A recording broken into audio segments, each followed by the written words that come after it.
뭘까? 예. 여보세요. 뭐? 3천만 원? 너희들 일에 나왔지? 응? 행배야, 걱정 말해. 대부님만 믿으라. 이미 수법도 다 노출되고 10년 이상 오래된 범죄 유형인 보이스피싱 피해가 좀처럼 줄지 않고 있습니다. 문자 메시지를 통해서 보이스피싱을 유도하는 이른바 스미싱의 전형적인 문구입니다. 슬픈 예감이 들었을 땐 이미 늦었다? 아차 하는 순간 나도 모르게 당하게 되는 보이스피싱. 어디까지 의심해야 하고 무엇이 최선의 예방법일까요? 최기정의 기정사실, 지금부터 보이스피싱과의 전쟁을 선포합니다. 이제는 많이 알려져 있는 범죄 보이스피싱. 그래서 더욱더 나는 아니겠지라고 생각하는 사람들이 많은데요. 이럴 때일수록 경각심을 가져야 한다는 말씀. 제대로 된 정보부터 확인해 보기로 했습니다. 반갑습니다. 내가 그쪽 서장님하고 밥 먹고 차 마시고 막 다 하고 싶어요. 그 서장님이 그 호명면 살지요? 아닙니다. 어떻게 오셨습니까? 아니구나. 예, 제가 다른 게 아니고요. 저요, 보이스피싱 신고하러 왔어요. 그렇다면 잘 찾아오셨습니다. 그래요? 지난해 전국 단위로 발생한 보이스피싱만 3만 건 이상, 피해액은 7,700억 규모. 그만큼 보이스피싱의 현주소는 생각보다 심각합니다. 날로 기승을 부리고 있는 보이스피싱. 이제는 좀 잠잠해졌으면 좋겠는데 자꾸만 늘어난다고요.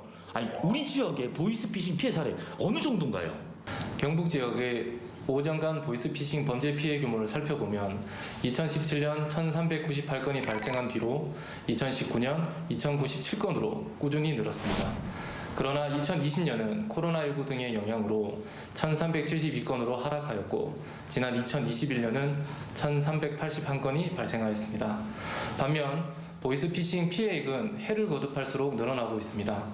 2020년 약 265억 원에 집계됐으나 2021년은 피해액이 약 329억 원에 이르렀을 만큼 피해 금액이 가파른 상승을 보이고 있어 각별한 주의가 필요합니다. 보이스피싱의 피해 유형은 크게 두 가지. 금융기관에 사칭한 대출 사기형과 국가기관에 사칭한 기관 사칭형으로 나뉘는데요. 그렇다면 가장 최근에 일어난 보이스피싱 피해 어떤 사건이 있나요? 수사기관을 사칭한 피의자가 피해자들에게 연락하여 개인정보가 유출되어 대포통장이 만들어져 범죄에 사용되었으니 기존 대출금 중 일정 금액을 보내면 지폐 1년 번호를 확인한 뒤 다시 입금시켜주겠다고 속여 7천여만 원을 편취한 사례가 있었습니다. 특히 최근 사례에 주목해야 할 이유가 있습니다. 이 보이스피싱 날로 진화되고 있다는데 최근에 그럼 나타나고 있는 수법들은 어떤 게 있을까요? 은행원, 콜센터 직원 등 역할을 분담하여 거액을 편취하는 수법이 대부분입니다. 또한 현금을 수거하는 과정에서도 또 다른 피해자를 양산하고 있습니다.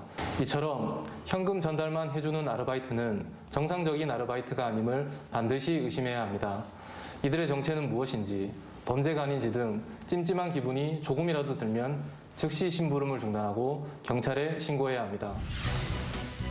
공공기관에서 발송한 것처럼 가짜 우편물을 보내 전화를 걸도록 만드는 레터피싱.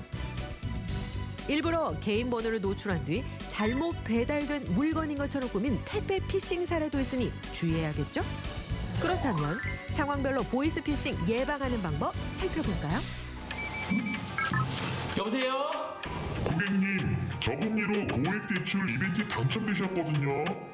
네? 정말요? 네, 최기정입니다. 통장이 범죄에 연루돼서 지금 경찰청... 네? 제 통장이 범죄에? 저금리, 고액 대출을 빙자하여 앱을 설치하도록 하거나 자녀를 납치하거나 통장 등이 범죄에 연루되었다고 하는 등의 각종 명목으로 속이고 난 후 공통적으로 현금을 요구합니다. 범죄일 확률이 높으니 절대 만나지도 현금을 보내지도 말고 바로 경찰에 신고해 주시기 바랍니다. 특히 코로나19 이후 기승을 부리고 있다는 문자 스미싱도 조심하세요. 이벤트에 당첨됐다고? 이야, 이거 비싼 건데 잘 됐다. 앱을 설치? 해야지. 당연히 해야지. 오케이. 이벤트 당첨 등으로 본인 인증 및 개인정보 등을 요구하는 경우도 절대 입력하거나 알려주면 안 됩니다.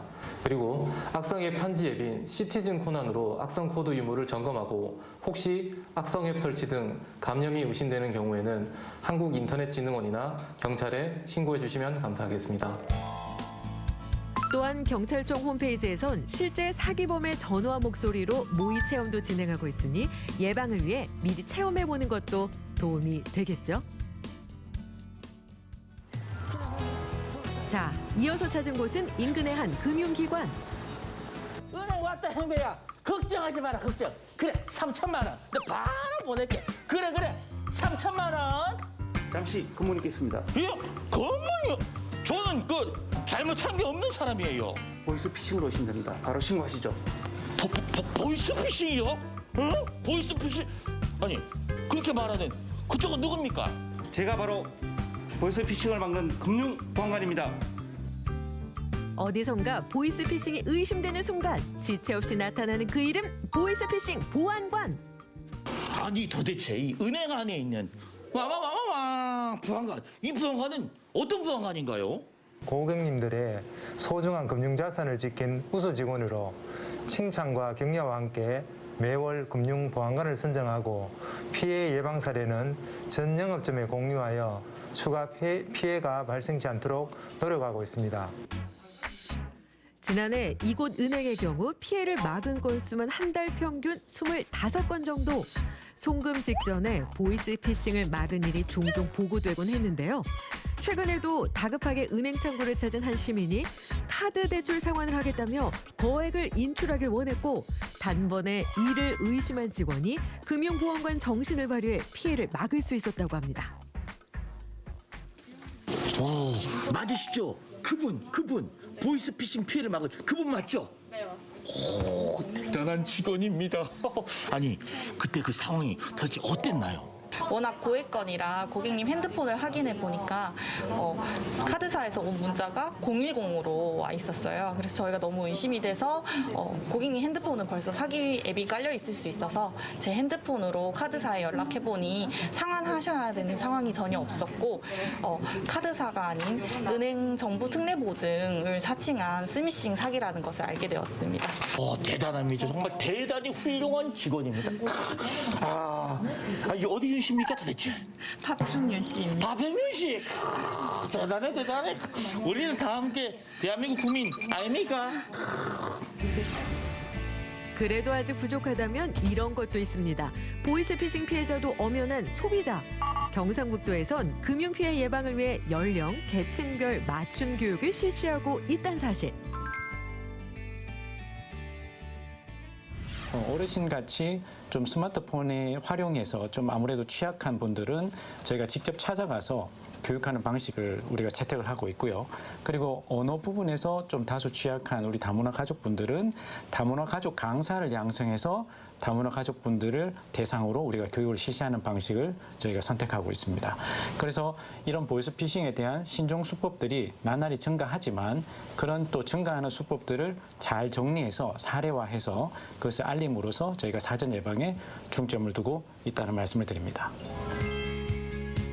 예방 교육도 교육이지만 피해 구제를 위한 상담도 진행하고 있다는 점. 보이스피싱 앞으로도 잘 대비하면 좋겠네요.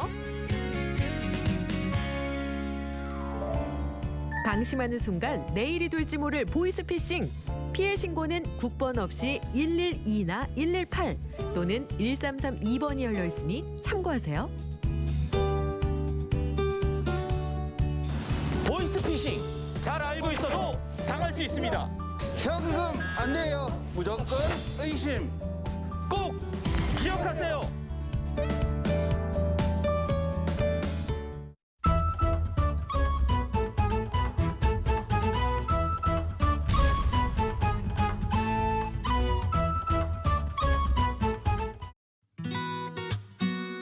만물이 소생하는 새봄. 열정과 패기, 그리고 자신만의 표현력으로 주목받는 문화예술계 신인 유망주가 있습니다. 대전과 서울 화단에서 주목받는 청년 화가와 18년 만에 귀국해 새 출발을 선언한 첼리스트. 새봄의 희망을 가져다줄 신인 유망주 두 사람을 지금 만나봅니다.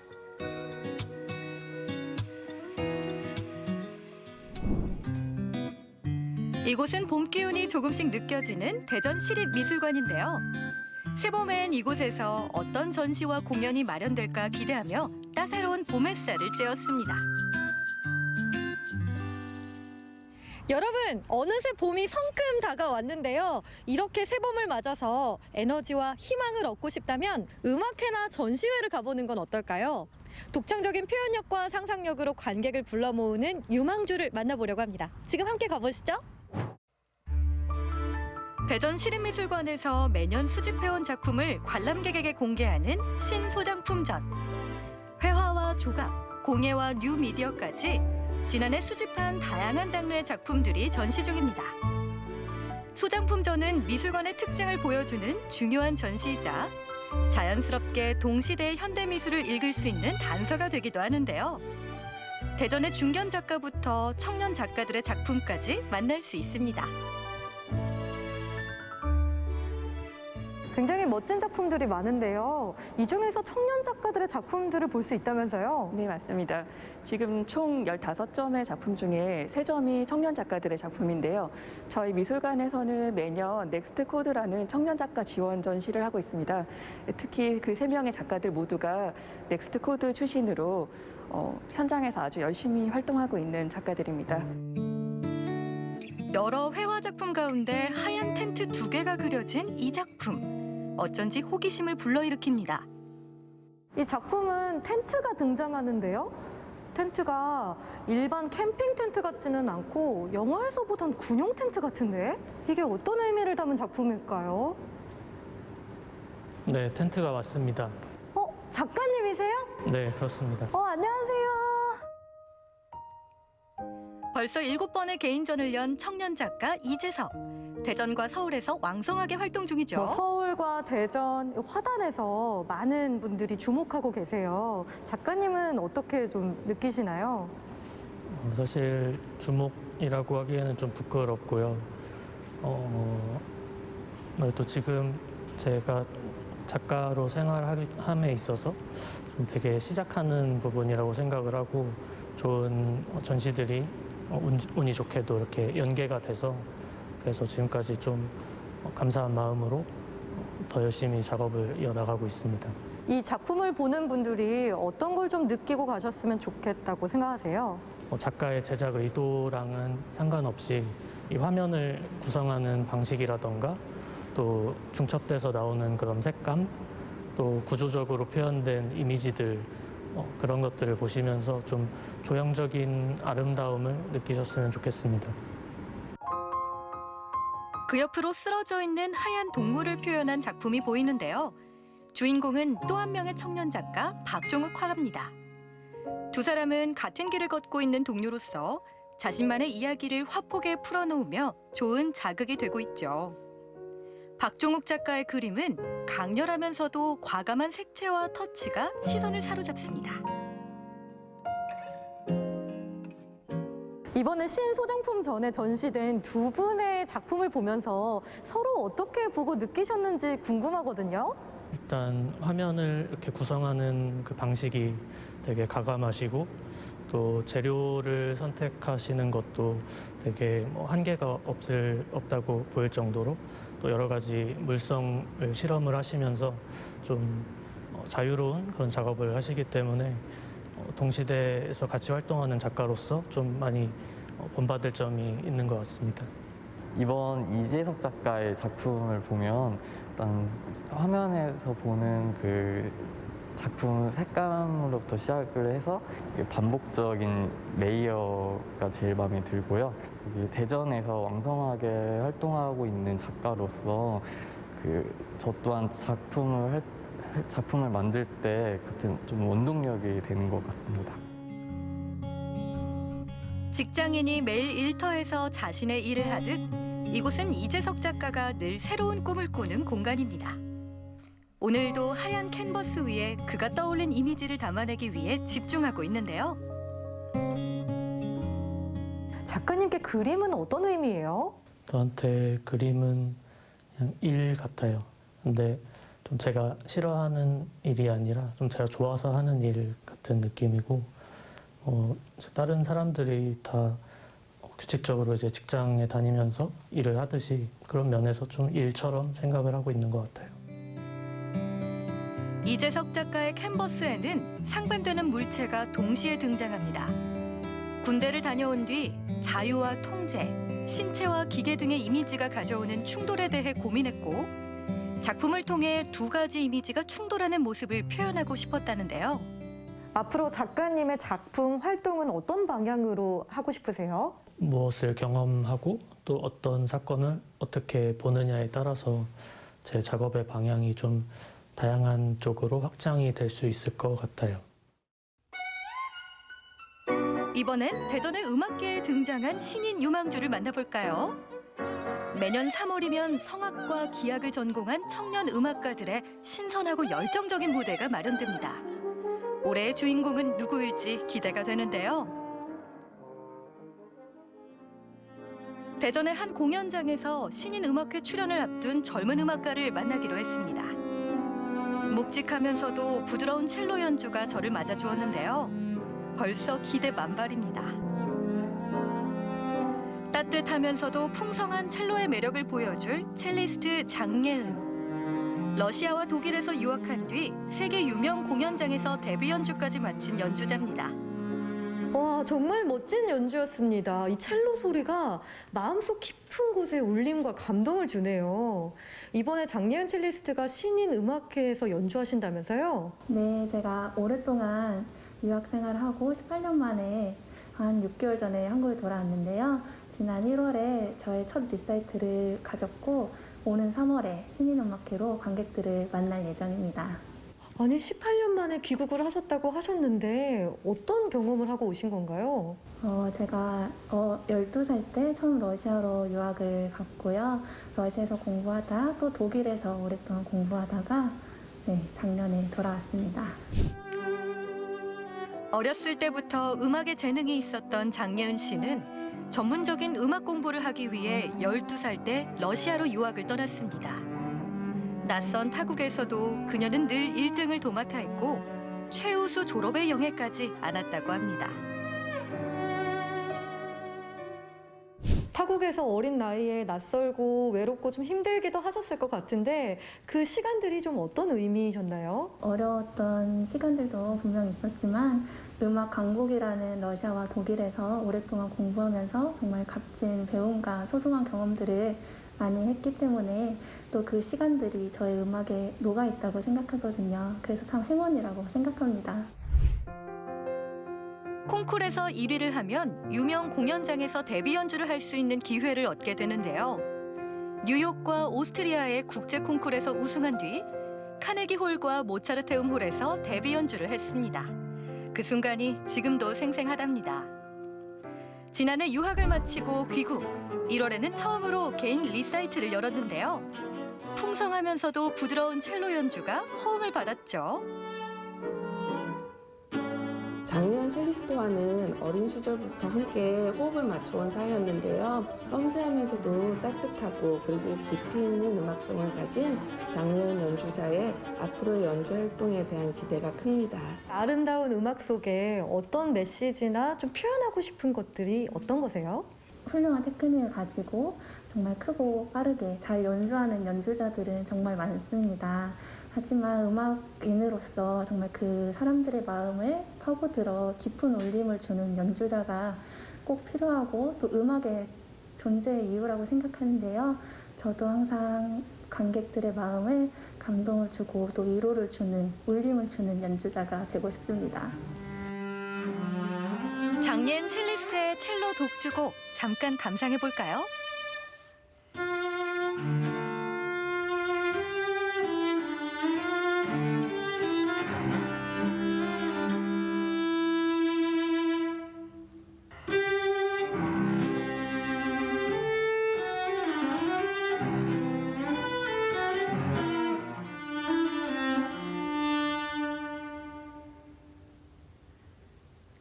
저음부 특유의 첼로 연주가 우리의 마음을 차분하게 보듬어 주는데요.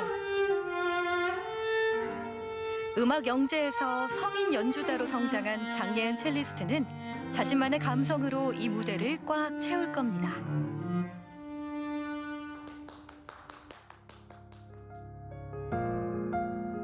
저마다의 희망으로 노래하는 새봄.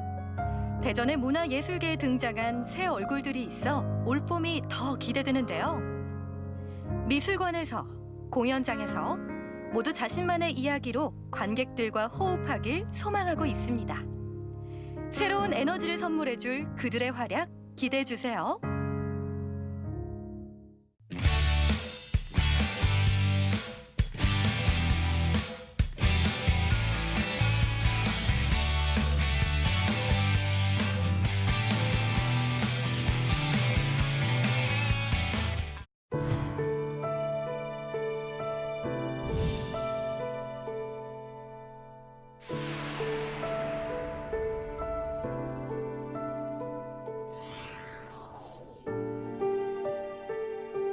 안녕하세요. 제가 지금 나와 있는 이곳은 2.28 민주운동 기념탑입니다. 대한민국 민주주의의 새벽을 열었던 이곳에서 오늘 아주 특별한 만남이 있다고 해서 제가 와봤는데요. 그럼 저와 함께 만나러 한번 가보실까요?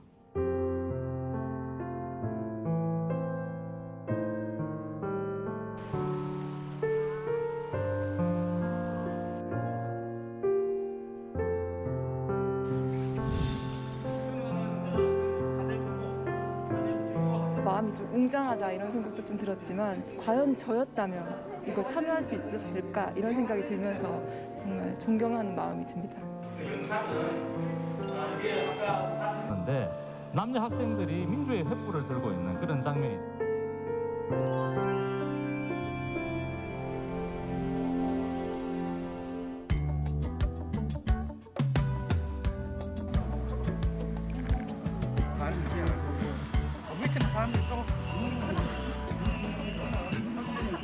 선생님 오시기 전까지는 오늘 사실 좀 추웠거든요. 근데 선생님 오시고 나니까 갑자기 햇살이 비치고 엄청 따뜻해졌어요.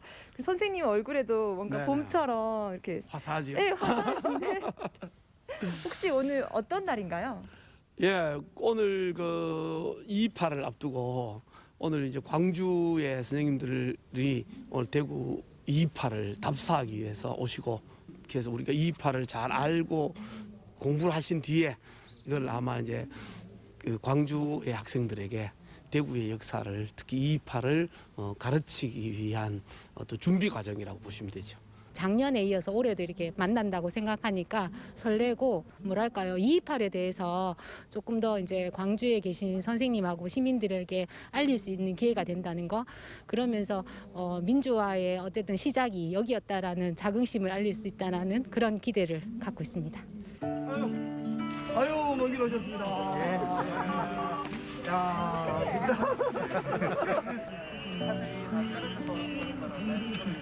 작년에 약속을 했잖아요. 서로 왕래를 하고 민주주의, 서로의 민주주의에 대해서 알아가자라고 했는데 그 약속을 지킬 수 있다는 데에서 일단은 좀 가슴 뿌듯하고요. 그리고 2.28에 대해서 좀 더 알아갈 수 있도록 오늘 기획하면서 좀 귀 기울여 좀 들을 수 있도록 하겠습니다. 달구벌하고 또 빛거울, 어떻게 보면 의미 있는 어떤 교류의 시간이라고 생각이 들고, 서로가 좀 더 그동안 몰랐던 그런 부분까지도 잘 알게 되는 그런 날이기를 기대합니다.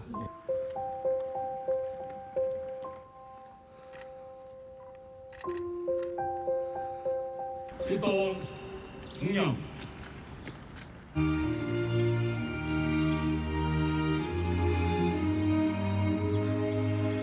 공동 기자회견문 교육달빛동맹 광주, 대구 교사 시민이 선언합니다.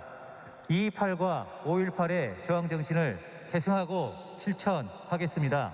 그 저항의 정신을 기억한 광주와 대구의 교사 시민들이 원안에 기초한 경쟁체제를 극복하고자 이 자리에 모인 것입니다. 작년 교육달빛동맹 선언식에서 약속한 그 공동 수업은 지금 잘 진행되고 있나요? 예, 그 작년에 저희들이 이제 5.18 때 우리 대구 학생들 5.18 수업을 하겠다고 하고 그다음에 2.28을 이제 광주 학생들에게 수업하겠다고 했는데 2.28이 봄방학 중에 있지 않습니까? 계속 토론하면서 한 그 아이디어가 4.19 혁명, 2.28에서 시작해서 4.19 혁명으로 완성이 된 거지 않습니까? 그래서 4.19 혁명 때 맞추어서 저희들이 대구 교사들이 2.28 관련 수업 자료를 제공하면 광주의 학생들과 또 대구의 학생들이 함께 수업하는 그런 방법을 우리가 오늘 또 다시 한번 다짐하고 합의할 내용입니다. 교육의 측면에서 교사나 학생들이 서로 만나고 교류하는 것이 가장 지속적으로 할 수 있는 거라고 생각을 해요. 지속적으로 우리 아이들의 미래를 생각하며 만나는 것이 정말로 오래 갈 수 있고 또 진정한 의미로 지속될 수 있다고 생각을 해서 앞으로 더 자주 뵙고 강화됐으면 좋겠습니다.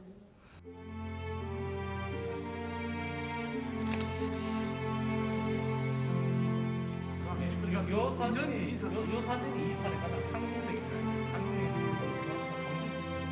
각 학교별로 결의문을 달리 하려고 했거든요. 왜냐하면 결의문 하나면 모의했는 게 들통이 나니까.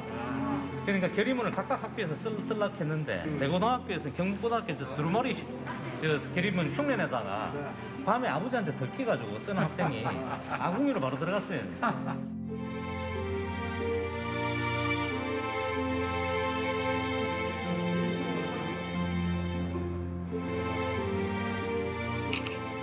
오늘 사진 유심히 보던데 혹시 보고 나니까 기분이 어떠세요? 평소에 5.18 말고는 알던 민주화 운동이 거의 없었는데 4.19랑 2.28을 좀 더 잘 알게 되니까 지금의 고등학생들도 그때 고등학생들처럼 이런 시위를 잘 할 수 있을까라는 생각이 들어요.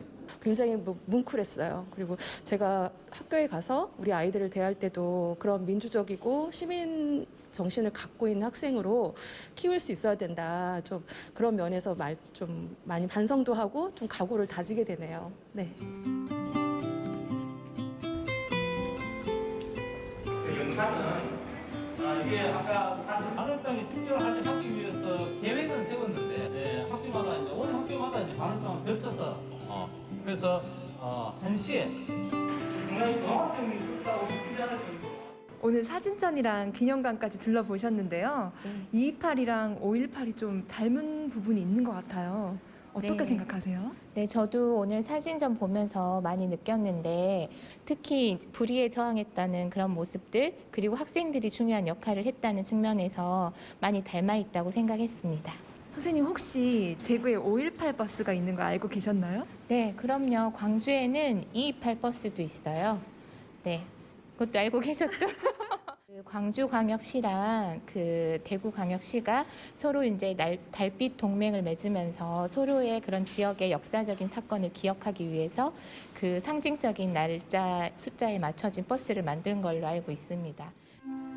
저기가 이제 경북 거쳐서 민년처럼 제가 해놓은 것이 마산을 거쳐서 서울로 확산되어 가는 장면입니다. 4.19 혁명을 우리가 통칭 4월 혁명이다 이렇게 얘기를 하는데 4월 혁명은 조금씩 진행되다 보니까 온 천지 사방에 대구 시내 전역에 이제 2.28과 5.18을 우리가 지난 광주에서도 그렇고 오늘 대구에서도 그렇고 그렇게 찾아다니는 것 자체가 과거 사실에 대해 현재를 살고 있는 우리가 끊임없이 대화를 시도하는 것이고요.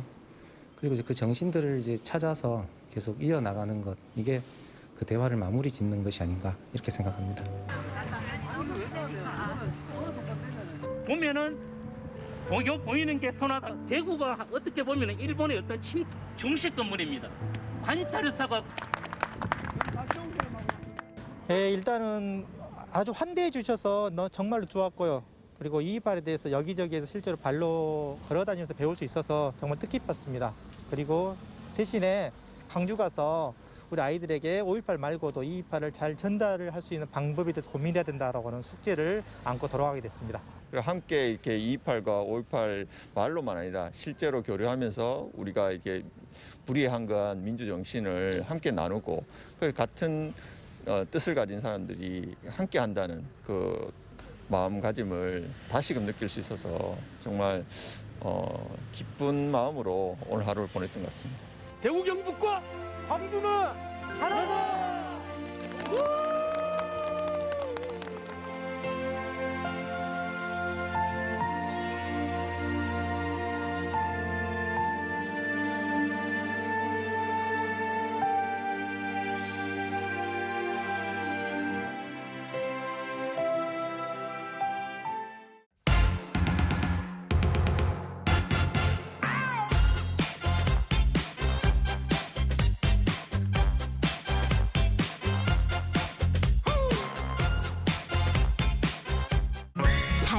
가족의 형태를 맞이하고 있는 요즘, 우리 주변에서 친숙하게 만날 수 있는 다문화 가족들. 전남은 전국에서도 다문화 가정 학생 비율이 가장 높은데요. 늘어나는 다문화 가정의 안정적인 정착과 교육들을 지원하는 프로그램들이 각 지자체마다 있다는 사실 알고 계시나요? 오늘은 자녀 교육에 관심 많은 다문화 여성들의 이야기를 만나봅니다. 먼저 만나본 오늘의 주인공은 목포에 사는 캄보디아인 우판니 씨입니다. 한국에 온 지 7년차 됐는데요. 두 아이의 엄마인 우판니 씨가 아침부터 분주하게 이동합니다.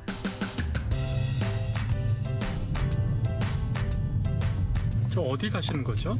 저 지금 목포시 가족센터에 가고 있습니다. 학부모 연수 교육이 있어요. 학교 생활에 대해서 변동사항이라든가 주의사항 등을 교육하지 않을까 싶습니다. 그녀가 도착한 곳은 다양한 가족에게 교육, 상담, 돌봄을 지원하는 목포시 가족센터.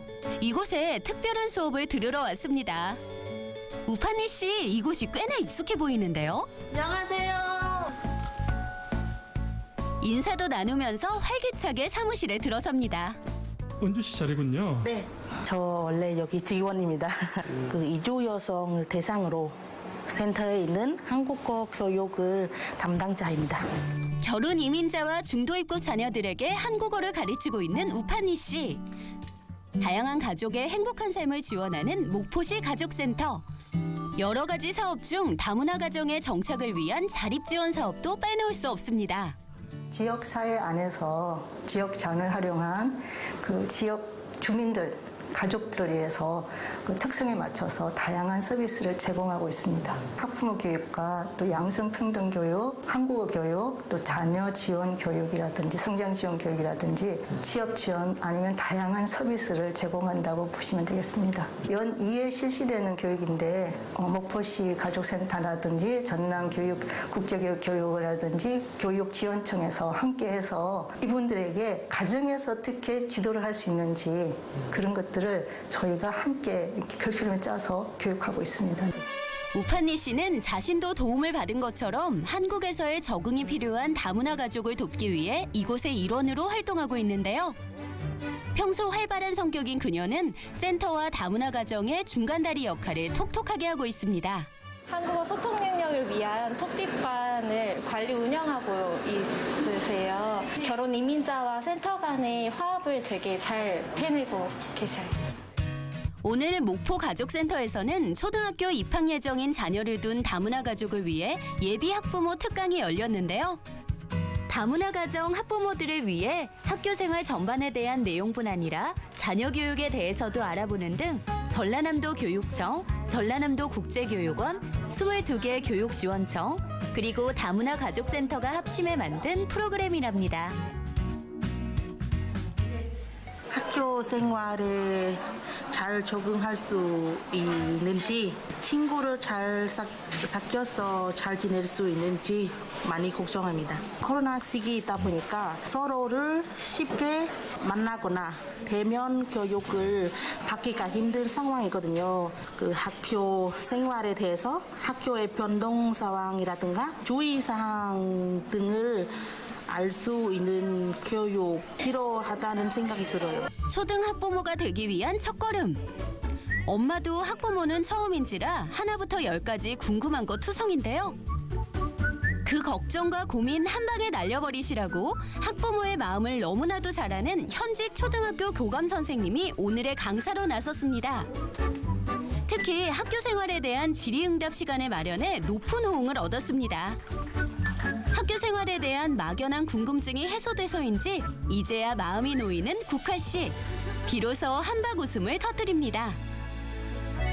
같이 고민하고 의견을 나눌 사람들과 교류할 수 있는 것도 학부모 교육 덕분입니다.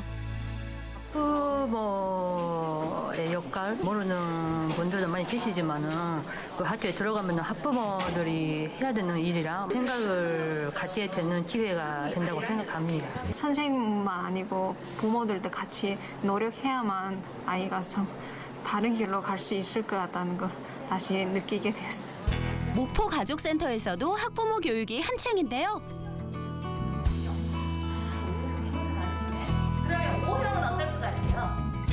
코로나19 상황으로 인해 아이들이 학교에 가지 않고 집에서 원격 수업을 듣기도 하는 요즘.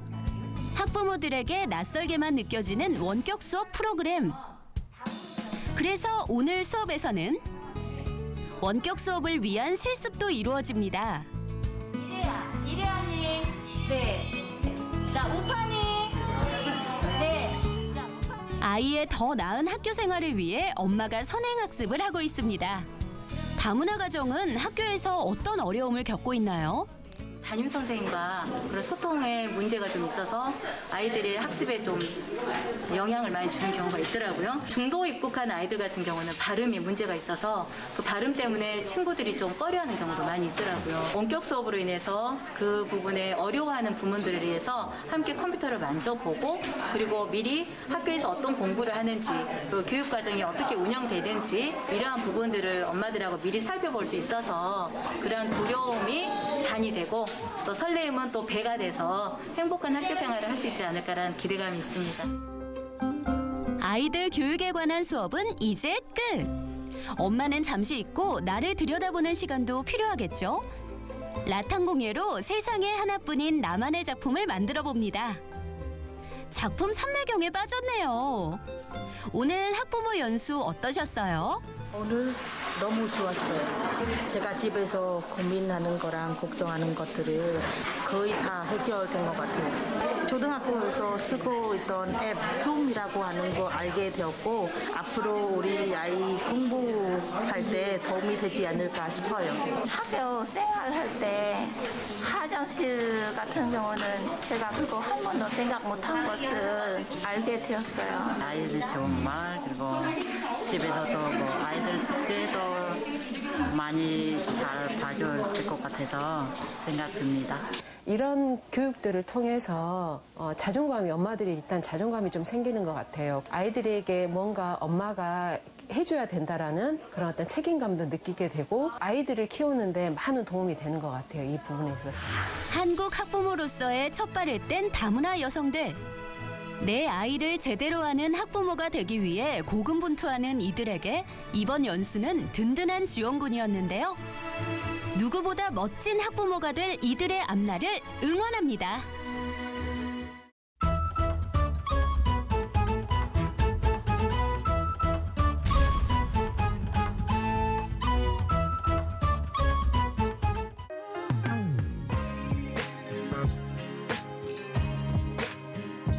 이 모두가 다 나라는 거. 어떤 하나만 보고 나를 평가하지 않았으면 좋겠다라는 거죠. 선생님들이 이제 강의를 하실 때 그게 인도네시아 복장이라는 것들을 만약에 김제시 가족센터에서 주최한 다문화 강사 교육.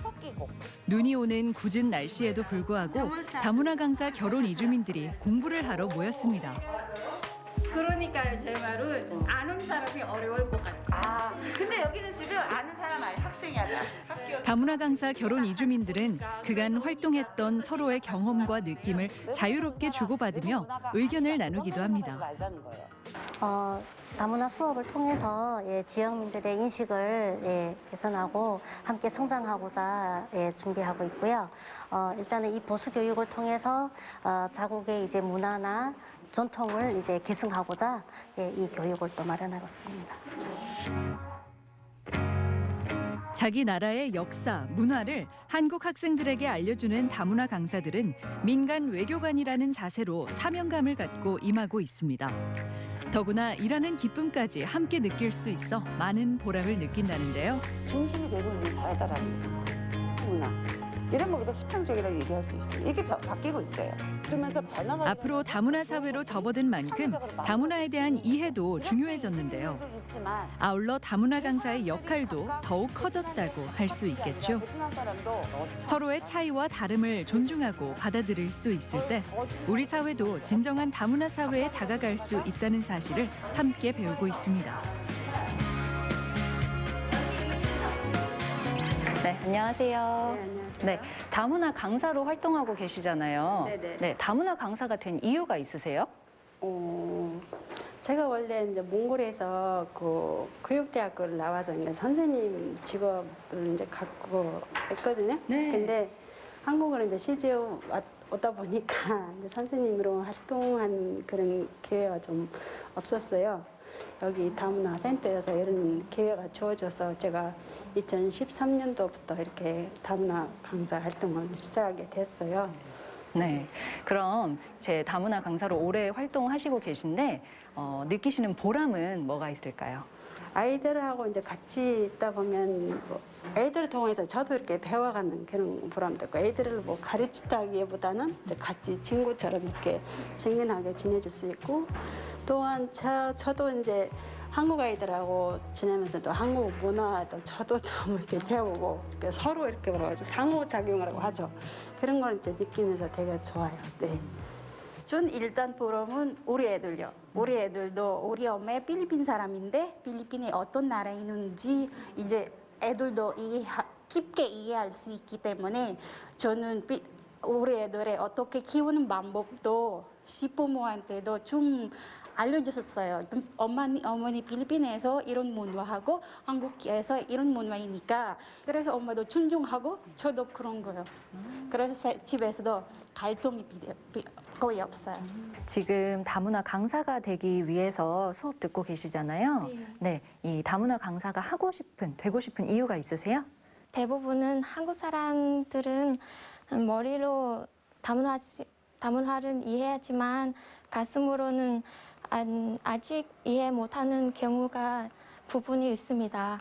그래서 지금 부족한 점이 많지만 다문화 전문 양성이 배우면서 열심히 공부하면서 다문화 전문가 되고 싶습니다.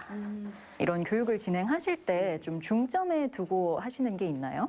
선생님들이 그 경험해왔던 것들, 태어나고 살아왔던 그 문화 경험이 되게 소중한 거다. 더 중요하거나 덜 중요한 문화는 있는 것이 아니다라는 생각들을 좀 가지셨으면 좋겠다. 그래서 이제 한국에서 이런 그 문화 차이라든가 문화 경험들이 그대로 아이들에게 좀 소중한 경험으로 전달이 됐으면 좋겠다는 생각이 하나가 있고요. 그 한 나라의 문화, 고정된 문화로 좀 이제 가는 것이 아니라 한 나라 안에서도 다양한 경험들이 있잖아요. 생각이 다를 수 있고. 그래서 그 한 사람이 갖고 있는 이런 복합적인 정체성에 대한 것들을 아이들이 좀 이렇게 좀 다양한 이해로 좀 바라볼 수 있게 선생님들도 그런 고민 함께 해주시면 어떨까라는 생각이 들고 제가 가장 강조하는 게 선생님들한테 굉장히 중요한 일을 하시는 분들이다. 그걸 자랑스럽게 생각하셔도 좋겠고 편하게 당신이 느낀 경험들을 좀 이렇게 전달해 주셨으면 좋겠다는 얘기를 많이 하고 있습니다. 문화의 다양성을 널리 알릴 뿐 아니라 김제시에 거주하는 가족들의 안정적인 생활을 위해 노력하는 김제시 가족센터. 소외되거나 관심 사각지대에 놓인 가정이 없도록 다양한 프로그램과 행사들로 여러 활동을 계획하고 있는데요. 특히 이주 여성들의 취업과 다문화 자녀들의 교육에 많은 관심을 가지고 지원하고 있습니다. 네, 센터장님 안녕하세요. 안녕하세요. 네, 김제시 가족센터의 올 한 해 계획은 어떻게 되나요? 네, 저희 가족센터라는 명칭이 올해부터는 바뀌었어요. 그래서 최대한 기능을 살려가지고 가족 상담, 취약아동 학습 지원, 청소년 진로 탐색, 결혼 이민자 취업을 적극 지원하고 특히 우리 다문화 가족 자녀가 글로벌 인재로 건강하고 역량 있게 성장할 수 있도록 중점적으로 운영해 나갈 계획입니다. 말씀 고맙습니다. 감사합니다.